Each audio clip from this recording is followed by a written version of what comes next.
الحمد لله رب العالمين والصلاة والسلام على سيد المرسلين أما بعد فأعوذ بالله من الشيطان الرجيم بسم الله الرحمن الرحيم ہمارے معاشرے میں بہت سے حقوق کی باتیں آتی ہیں عالمی سطح پر بھی دینی سطح پر بھی نجی سطح پر اور ان میں سے جو اہم موضوعات ہیں اس طرح جو کہ رسموں یعنی خواتین کی باتیں آتی ہیں مزدوروں کے حقوق کی باتیں آتی ہیں بچوں کے حقوق کی باتیں آتی ہیں ماں باپ کے حقوق کی باتیں آتی ہیں یعنی شوہر کے حقوق بیوی کے حقوق پڑوسیوں کے حقوق اس طرح بہت سارے رائٹس کی باتیں آتی ہیں ایک اور آج کے حقوق اگر آپ دیکھیں تو اکثر جگہوں پر ماں باپ کے حقوق کی باتیں آتی ہیں اور اس میں سے بھی زیادہ تر حقوق بیان کیا جاتا ہے باپ کے حقوق باپ کے حقوق کی اہمیت کی طرف بات کی جاتی ہے اور پھر اولاد کے حقوق شاید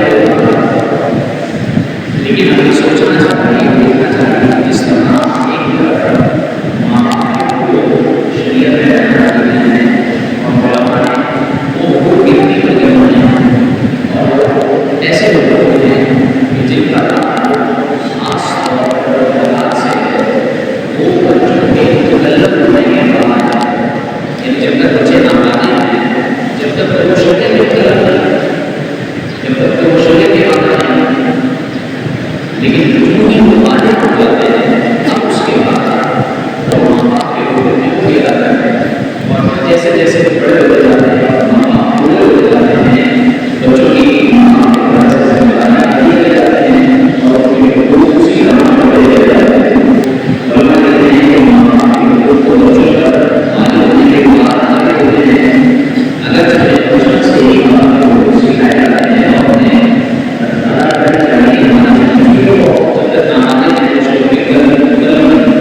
لیکن ماں باپ پر علماء نے لکھا ہے کہ اولاد کے حقوق ان کے پیدا ہونے کے بعد نہیں بلکہ ان کے پیدا ہونے سے پہلے حتیٰ کہ یہاں کتابوں میں لکھا گیا ہے کہ اولاد کے حقوق نکاح سے پہلے ہی مرد و عورت پر لازم ہوتے ہیں اگر انسان کی زندگی میں اولاد نہ ہو تو میں سمجھتا ہوں کہ شاید اس کی زندگی اسی چیز بے عورت سے رہتی ہے اس کی زندگی میں باہر کی اولاد ہونے کے بعد بھی اپنی زندگی کی ساری باتیں انسان دیکھتا ہے کہ انسان کے لیے اس کی زندگی کے اعتبار سے اگر شاید اس کے وہ سب سے بڑی نعمت ہو جو کسی حقوق سے تعلق ہوتی ہو تو وہ ظاہری طور پر اس کی اولاد کی صورت ہوتی ہے کہ اگر اللہ تعالیٰ کسی کو اولاد عطا کرتا ہے تو وہ یہ سمجھتا ہے کہ میرے لیے سب سے بڑی نعمت ہے تو جہاں یہ سب سے بڑی نعمت ہے اسی طرح پانی طریقے سے آزمائش کے ساتھ جان لو کہ ہمارے ماں کی اور ہماری اولاد کی یہ آزمائش ہے یہ فتنہ ہے ہمارے لیے یعنی ہماری جانچ ہے اس میں اسی طرح عورت کے لیے خاص طور پر جب عورت ماں ہوتی ہے تو عورت مکمل ہی ماں کرنے کے بعد ہوتی ہے صحیح معنی میں جب وہ دوسروں کے کاموں سے بچتی ہے دوسروں کی ہاتھ دلانے سے بچتی ہے کہ جب عورت کی گود میں اولاد آتی ہے تو وہ پھر اپنے آپ کو محفوظ سمجھنے لگتی ہے کہ معاشرہ اس کو نہیں دکھایا اور پھر اولاد یہ ماں باپ کی پہچان ہوتی ہے ماں باپ کی پہچان بنتی ہے کہ جب یہ ماں باپ تو دنیا سے چلے جاتے ہیں لیکن بعد میں ان کا جو اصل چہرہ ہوتی ہے اس کی اولاد ہوتی ہے اسی طرح ہم جو مالی مانتے ہیں انسان کی زندگی میں کتنی کا وہ کرتا ہے دن رات مانتا ہے محنت پسینے میں شابو دھوپ برداشت کرتا ہے گرمی سردی برداشت کرتا ہے دوسروں کی طرف سے باتیں سنتا ہے کماتا ہے اپنی اولاد کے لیے وہ صرف اپنی اولاد کی خاطر اتنی محنت کرتے ہوئے کماتا ہے تو گویا اس کے مال کا اصل مصرف اسی اولاد کہ اس کا خرچ کرتا ہے پھر اس کا محنت ہی اسی اولاد رہ جاتی ہے اس کی زندگی کا اصل موضوع ہی گویا اولاد ہوتی ہے اور پھر یہ اولاد اس کے لیے کئی نصیبوں کا ذریعہ ہوتی ہے اس طرح کہ جب کوئی شخص باپ بنتا ہے کوئی عورت ماں بنتی ہے تو اس کے ان کی پرورش میں اولاد آتی ہے تو اب اسے یوں نصیحت ہوتی ہے کہ جس طرح یہ میری ذمہ داری ہے اسی طرح میں بھی اس کی ذمہ داری یعنی کہ وہ نصیحت کر رہا ہے کہ جس طرح میں اپنی اولاد کے ساتھ اچھا سلوک کرنا چاہتا ہوں اور چاہتا ہوں کہ میری اولاد کے ساتھ اچھا سلوک کرے، اسی طرح سے نصیحت ہوتی ہے کہ میں بھی اپنے ماں باپ کے ساتھ اچھا سلوک کروں. تو یہ اولاد اس کی نصیحت کرتے ہیں. اسی طرح اولاد کے ذریعے سے کئی رشتے وجود نہ آتے. جب تک یہ میاں بیوی اکیلے ہیں، جب تک ان کا تعلق اب تک جس سے تھا، لیکن جو بھی ان کی اولاد ہوتی ہے تو ان کی اولاد کے ان کی وجہ سے، ان کے ذریعے ان کی اولاد کے کئی رشتے وجود میں آ جاتے ہیں. کوئی اس کی اولاد کا ماں ہوئی، خالہ ہوئی، ہوئی بھائی، بہن، دادی، نانی، یعنی اس طرح اولاد ہوئی اور کئی رشتے کو بہت وجود میں آ جاتے ہیں. کئی رشتے اس طرح ثابت ہو جاتے ہیں. جب تک اولاد نہیں ہے کتنے رشتے بدلے ہوتے ہیں. اسی طرح کہ اولاد ایسی نعمت ہے کہ جس کے لیے صرف عام انسان ہی نہیں کرتے بلکہ اولاد کے لیے تاکہ نبیوں نے بھی مانا. نبی ابراہیم علیہ السلام کی جب تک اولاد نہیں تھی، آپ علیہ السلام اللہ سے دعا کرتے تھے کہ اللہ مجھے نیک اولاد عطا. تو نبیوں نے نہیں دعا مانگی بلکہ اللہ نے حکم دیا کہ تم دعا کرو اولاد کے لیے مانگو. پھر قرآن کی اللہ نے نبیوں کی اولاد یوں بھی ذکر کیا کہ نبیان کو اللہ کے بارے میں دعا کی تو یہ دعا کی کہ ربنا اغفر لی ولوالدی ولیقینا، یہ جو دعا پڑھتے ہیں اس میں کیا رب اجعلنی مقیم الصلاۃ ومن ذریتی، میری اولاد کو بھی اپنی اولاد کے لیے نبیوں نے دعائیں مانگی ہیں. اور اسی طرح حضرت زکریا علیہ السلام نے دعا کی کہ اللہ مجھے وارث عطا. زکریا علیہ السلام تو اپنی اولاد ہونے کی دعا نبی نے کی. تو یہ ساری باتیں سننے کے بعد یہ خلاصہ ملتا ہے کہ اولاد ایسی نعمت ہے جس کو میاں نے بھی مانگا ہے. اب وہ لوگ غور کریں کہ اگر وہ جن کے پاس اولاد ہے اللہ نے انہیں وہ نعمت وہ یا بے مانگی عطا فرمائی ہے. اکثر عموماً یہ نکاح ہوا شادی کے 1 سال بعد 2 سال بعد 3 سال کے بعد اولاد ہوتی ہے. بہت بڑی نعمت ہے جو اللہ تعالیٰ عطا فرما دیتا ہے. ایسے 2 وجود ہوتے ہیں اور ان کے ذریعے 1 2 3 4 جتنی اس کی اولاد وجود میں آ جاتے ہیں. کس طرح اللہ رب العالمین کی شان ہے کہ دیکھیے کچھ نہیں ہوتا بلکہ اس کا ایک طرح کی انسان وجود میں آ جاتا ہے. کیسے اللہ کی شان ہے. یہ اولاد عطا کرنا یہ اللہ کی بہت بڑی نعمت ہے. اور جن کے پاس اولاد ہیں وہ سب سے پہلے ان لوگوں پر غور کریں جن کے پاس اولادیں نہیں ہیں، جو اولاد کے لیے تڑپتے ہیں، جو اولادیں مانگتے ہیں لیکن ان کے یہاں اولاد نہیں. اللہ کی شان ہے، اللہ کی حکمتیں ہیں. وہ جس کو چاہے اللہ تعالیٰ بیان کر دیا ہے کہ وہ جس کو چاہے بیٹے بھی دے، بیٹیاں بھی دے، جس کو چاہے صرف بیٹے دے، جس کو چاہے صرف بیٹیاں دے، جس کو چاہے کچھ نہ دے. یہ اس کی شان ہے، یہ اس کی حکمت ہے، اس کی خشیت ہے. لیکن بات یہاں ہوگی ہے اولاد کے حقوق کی. میں نے اس طرح کر دیا کہ ماں باپ کے حقوق تو انگلیوں پر گنے جا سکتے ہیں لیکن حقوق کتنے ہیں گنے نہیں جانا ہے تو بس 15 20 30 40 45 کتنے حقوق ہوں گے جو ان کی زندگی اور ان کی وفا کے بعد ہے. لیکن اولاد کے حقوق کی بات ہے جو علماء نے 80 سے زیادہ حقوق لکھائے ہیں. اولاد کے 80 سے زیادہ اور ماں باپ کے حقوق تو شروع ہوتے ہیں بچوں کے پیدا ہونے کے بعد، اولاد کے حقوق شروع ہو جاتے ہیں بچوں کے پیدا ہونے سے پہلے بلکہ نکاح کرنے سے پہلے. جی ہاں، علماء نے سب سے پہلا حق یہ لکھا ہے کہ اولاد کا حق یہ ہے کہ انسان ایسی جگہ نکاح کرے کہ جو سب نسل کے اعتبار سے دین کے اعتبار سے اچھے لوگ ہوں. تو یہ مرد کا اس کی اولاد کا پہلا حق ہے کہ نکاح سے جگہ کرے. تو یہ نہیں اولاد کافر ہوگی لیکن یہ نکاح کرنا ہے اس کی اولاد کا اس طور پر کہ اسی جگہ نکاح کرے تاکہ جب اس کی ماں باپ ہو تو اسی پرورش میں آئے.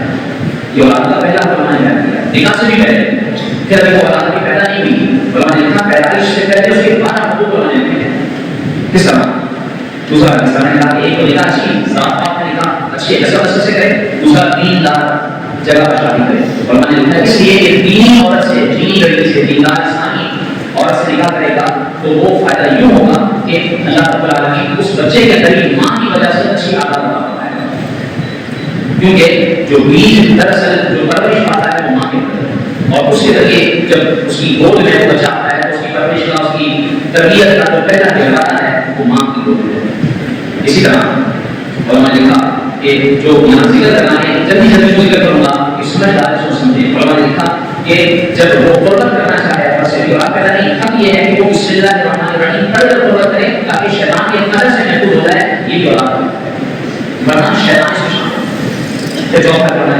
کہ وہ قربت کے دوران مخصوص جگہوں پر نظر نہ کرے، اس لیے کہ اس طرح نظر کرنے سے اثر اولاد پر پڑتا ہے. ممکن ہے کہ بچہ اندھا پیدا ہو. علماء نے لکھا ہے کہ زیادہ باتیں نہ کرے اس دوران، کیونکہ بچے کی ممکن ہے لطوطا ہونے کا اشارہ ہے. اولاد کا حق ہے کہ اس کی حق کی پہلے سے رعایت کرے. علماء نے لکھا کہ اس وقت پردے کا خاص خیال رکھے، ہو سکے اوپر چادر رکھے ورنہ اولاد کے بے حیا ہونے کا اشارہ ہے. یہ بھی اولاد کا حق ہے جو آج تک آپ نے نہیں سنا. علماء نے لکھا ہے کہ یوں ہی اس کو زندہ رکھنا، یعنی جب اولاد وجود میں آ گئی ماں امید سے ہو گئی اب اس کو زندہ رکھنا یعنی اس کی اس طرح نگہداشت کرنا کہ وہ ختم نہ ہو، وہ خراب نہ ہو، وہ ضائع نہ ہو، یہ بھی اولاد کا حق ہے اس کی پیدائش سے پہلے.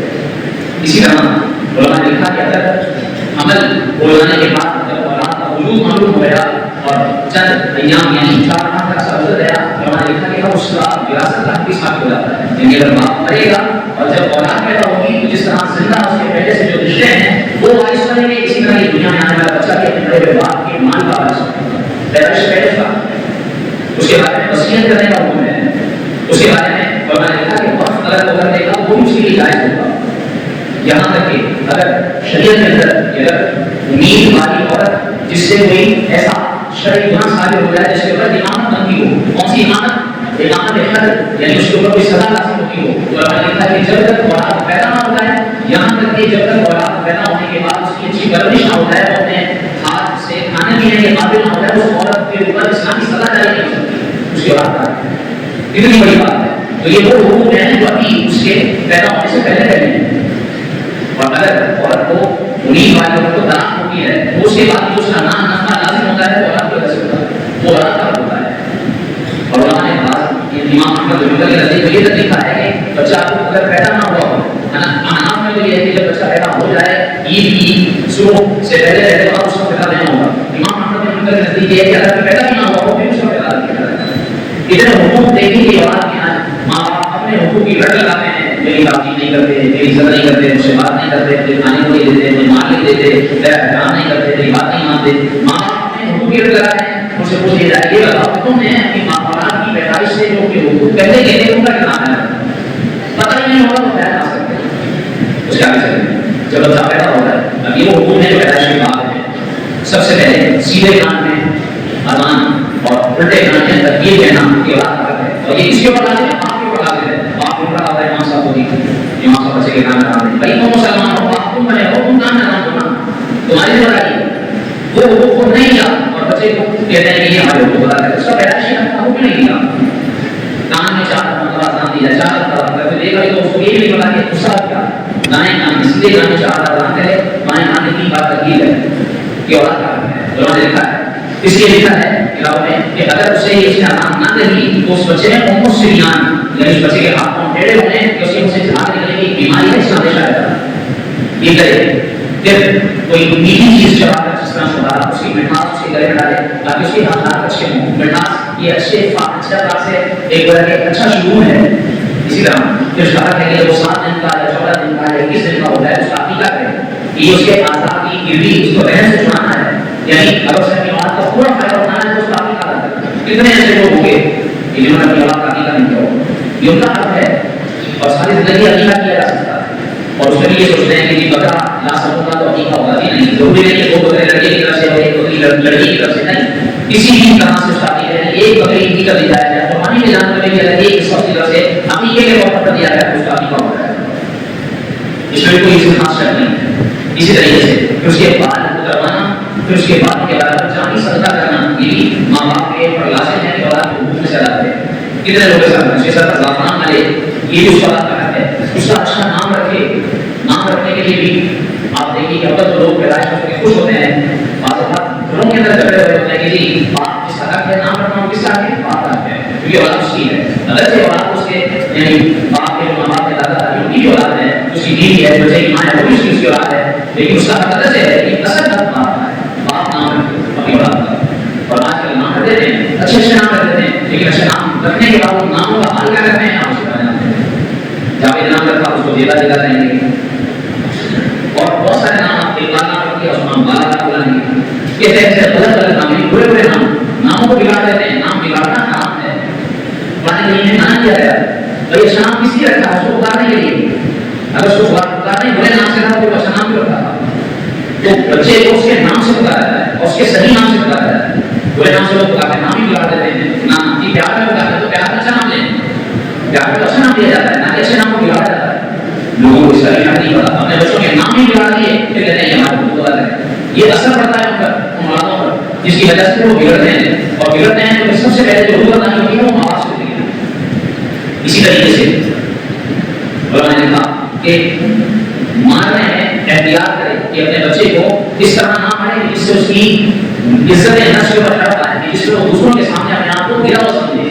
لوگ دوسروں کے سامنے، بڑوں کے سامنے، دوسرے بچوں کے سامنے، اس کے دوستوں کے سامنے ان کو ذلیل کرتے ہیں. کہا یہ ہے کہ ان کی عزت نفس کا خیال رکھے. اسلام اپنی عزت نفس کا خیال رکھتا ہے کہ میرا بچہ دوسروں کے سامنے میری برائی نہ کرے، میری تردید نہ کرے. اسی طرح بچے کا بھی حق ہے کہ باپ یا ماں اس کی یوں تردید نہ کرے کہ وہ دوسروں کے سامنے ڈگے رہے. اس کا حق ہے کہ اس کی عزت کا خیال رکھے. اور اگر اس کا نام سے محمد رکھا ہے تو علماء نے لکھا ہے تو محمد نام رکھنے کے بعد اس کی عزت کیوں کرے کہ وہ باہر اس کی تعظیم کرے. اگر اس کے لیے جگہ نہ ہو، اس کے لیے جگہ باپ چھوڑے، ماں چھوڑے اس کے لیے جگہ، یہ اس کے حقوق میں سے ہے. اسی طرح جو مانگے مناسب انداز کا لحاظ رکھتے ہوئے اس کو دے. پھر یوں ہی نیک عورت سے دودھ پلوائے، یعنی کوشش کرے کہ اس کی اپنی ماں ہے اس کو نیک رکھے، وہ اس کو دودھ پلائے. اگر وہ اس کو دودھ نہیں پلاتی یا کوئی اور وجہ ہے تو اگر وہ دودھ بھی پلائے تو ایسی جگہ سے پلائے کہ وہ عورت نیک ہو. یہ اس حقوق میں سے ہے. رسول اللہ صلی اللہ علیہ وسلم دیکھیے حضرت بی بی امنا صاحبہ سے دودھ پلایا ہے. حالانکہ اپنی والدہ حضرت بی بی آمنہ رضی اللہ عنہا موجود تھی. کوئی حکمت اس کے کروانے بیان ہے. یوں ہی اس بچے کا کی اولاد کا سارا نفع، اس کا کھانا پینا، اس کا علاج، اس کا اوڑھنا پہننا اور جو بھی زندگی کی ضرورت کی چیز ہے وہ باپ کا لازم ہے، اس کے حقوق میں سے. پھر علماء نے لکھا کہ اپنے اوپر خرچ کرنے کے بعد جو کچھ بچے، جتنا بچے سب سے پہلے، یعنی اس کے بعد سے اپنے ماں باپ، بعد میں اس کے اپنے عزیز رشتہ دار، خالہ، اس کے ماموں، اس کے چچا، اس کی پھوپھی، اس کے دادا دادی، اس کے جو بھی عزیز رشتہ دار ہیں، یہ سب بعد میں پہلے سے اپنی اولاد ہے. اپنی اولاد پر خرچ کرے گا، ان کی ضرورت پوری ہو جائے گی، اس کے بعد میں اپنی خرچ کرے گا. لوگ دیکھیں گے اپنی اولاد کے اوپر اپنے رشتہ داروں کو ترجیح دیتے ہیں. شریعت نے حقوق بیان کیے جتنا میں پتہ بھی نہیں. پھر اپنی اولاد کو حق حلال کی کمائی سے کھلائے، یہ ان کا حق ہے. لوگ اپنی اولاد کو حرام کما کر کھلا رہے ہوتے ہیں، ان کا حق نہ ہوتے ہیں. یوں کہ ان کے پیٹ میں حرام ڈالا. علماء نے لکھا کہ بچے کی عادت، اس کے اخلاق، اس کے اعمال بگڑنے کی ایک بہت بڑی وجہ یہ ہوتی ہے کہ اس کے والد کی طرف سے اسے حلال کمائی نہیں کھلائی گئی. اس کا حق بھی مانا گیا ہوتا ہے اور پھر اس کے بگڑنے میں اس کی وجہ یہی اس کی حرام کمائی. یوں ہی کوشش کرے کہ یہ خدا کی نعمتیں ہیں، یہ خدا کی امانتیں ہیں اس کے پاس، ان کے ساتھ مہر و لطف مہربانی کے ساتھ پیش آئے، ان کو پیار سے اپنے ساتھ لٹائے، ان کو محبت دے، انہیں ان کے ساتھ ہنسے کھیلے، ان کے ساتھ باتیں کرے، ان کی دلجوئی کرے، ان کے ساتھ دینی باتیں کرے، ان کی رعایت و محافظت کرے. علماء نے لکھا حتیٰ کہ نماز اور خطبے میں بھی اپنی اولاد کی وہ رعایت کرے گا. نماز اور خطبے میں بھی، یعنی نماز میں بھی اس کی دعا کرے گا، نماز کے اعتبار سے بھی، خطبے کے اعتبار سے بھی اپنی اولاد کی رعایت کرے گا. رسول اللہ صلی اللہ علیہ وسلم خطبے کے دوران، نماز کے دوران اپنی اولاد کی حضرت طلحہ رضی اللہ عنہ کی کس طرح رعایت کرتے تھے کہ حضور علیہ السلام سجدے میں ہیں اور سجدے کی حالت میں آپ کے پاس سے بیٹھ گئے تو جب تک وہ نیچے نہیں ہوتے آپ صلی اللہ علیہ وسلم سجدے سے نہیں ہوتا ہے. کتنی بڑی بات رعایت ہے اولاد کی اولاد تو اپنی اولاد کی کتنے حقوق ہوں گے. یوں ہی علماء نے کہا کہ نیا پھل سب سے پہلے اپنی اولاد کو کھلائے. اسی طرح حسب مقدور کے لیے اچھی پہننے کی چیزیں، کھانے کی چیزیں کے لیے پیش کرے اور ان کے لیے ان کو بہلانے کے لیے ان سے سچے وعدے کرے، ان سے سچی امیدیں لگائے، ان کو سچی امیدیں دے. اور بغیر دینی فضیلت کے اولاد میں بھی ایک دوسرے پر بات، بیٹوں کو ترجیح دیتے بیٹوں کے اوپر ترجیح نہ دے. ہاں پہلے ضرور کر سکتا ہے کہ پہلے بیٹی کو دے لیکن دینے کا برابر ہے. علماء نے یہ بھی بیان کیا سفر سے واپسی پر جب آئے تو ان کے لیے تحفہ لے کر آئے، ان کو کلمہ سکھائے جب وہ بولنا شروع کریں، ان کی اچھی تعلیم کر کے کا اہتمام کریں. یہ تو وہ حقوق ہیں جو میں نے آپ کو گنتی پر گنوائے کے بارے میں تفصیل بات نہیں کی، گفتگو کا پورا ہو ہے. جو باقی حقوق ہے اگلے جمعے کو کروں گا کہ ہمیں معلوم ہو کہ اصل ہماری اولاد کے حقوق جو لاتے ہیں وہ اور ان میں سے جو اہم ترین ہے وہ ہم کتنا نبھاتے ہیں اور جو ہمارا کرتا ہے. اللہ کریم ہمیں یہ چیزیں میں حقوق بیان کیے ہیں اور اولاد کی پیدائش سے پہلے اور اس کی پیدائش کے بعد یہ ان حقوق کی رعایت کرنے کی توفیق عطا فرمائے. آمین. اجازت دیجیے. وہ لطف زندگی پایا نہیں کرتے یادیں، مصطفیٰ سے دل کو بہلایا نہیں کرتے.